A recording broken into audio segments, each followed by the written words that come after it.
Hello, everyone, and welcome to Counselor Feature Friday. I'm your host, Brian Urban. In these features, we hope to give you some simple tips, tidbits, and tricks to make your days easier and your patients happier. In this feature, we're going to focus on appointment type settings. We're going to look at some features you may already be using but perhaps could optimize, as well as some new features that we have developed over time. So we're going to click here on Administration and go straight to Appointment Types. What we're going to do here is we're just going to start and go top to bottom, left to right. We're going to start here with the appointment type and appointment description settings. These are what you see from the schedule as you are scheduling an appointment, and of course once it is scheduled. So I'm going to look at these actually in a little more detail. The type is what you would pull down from the drop down as you're selecting your appointment. Description will show up in a couple different places. So let's look at this one in a little more detail here. Let's look at Jason's appointment here. So in the block, we can see AE. In the pop-up, we can see audiological evaluation. The AE, of course, is what we're selecting as the appointment is being created, right, from the list. The audiological evaluation is what is being filled into the description area. So largely these, have the same idea, with the exception of the fact that the type is typically maybe shorthand, perhaps easier to recognize in a drop-down list if you have similarities between different appointment types, whereas the description can be more specific. The description will also show up in the patient profile.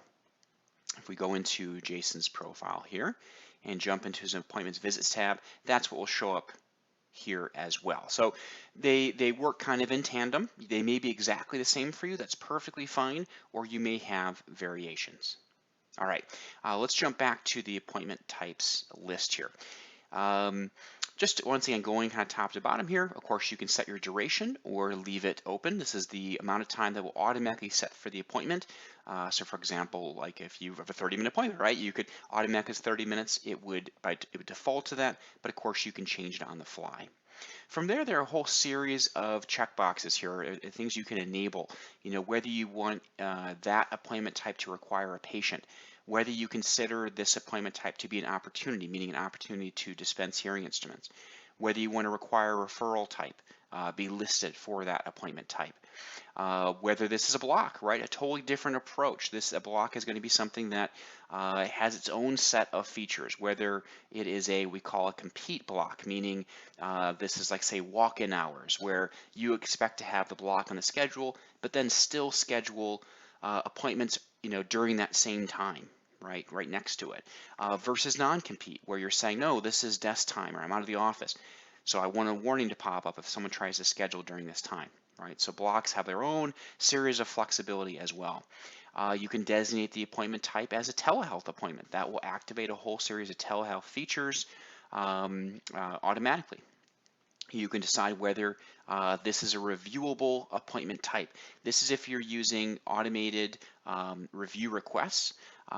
This is a separate kind of feature set within Counselor, working with GatherUp or ReviewWave, and it gives you the ability to have obviously review requests sent directly out to patients once you complete the appointment. So a very smooth system, and this enables you to say which appointments do you want to be reviewable. Of course, you can set your color, your font color, or I'm sorry, your background color and font color, and of course, enable or disable. Moving on here, patient messages. This is where we've had some development that you may want to be aware of. Of course, you can set different options here. For example, the appointment notification, email. This is the email the patient will get as soon as the appointment is scheduled. I believe there's actually a few minute delay here, so it doesn't go out immediately, but very, very quickly after you've created the appointment. You can ask to have a calendar event attached to it, so they can add it to their personal calendar. And of course, there's a whole series of appointment confirmation options as well regarding email, text message, call messaging, setting up the specific messages for each one of those different options. As you likely know, all of your email, text, call messaging templates can be created within Counselor. We're happy to assist you with those.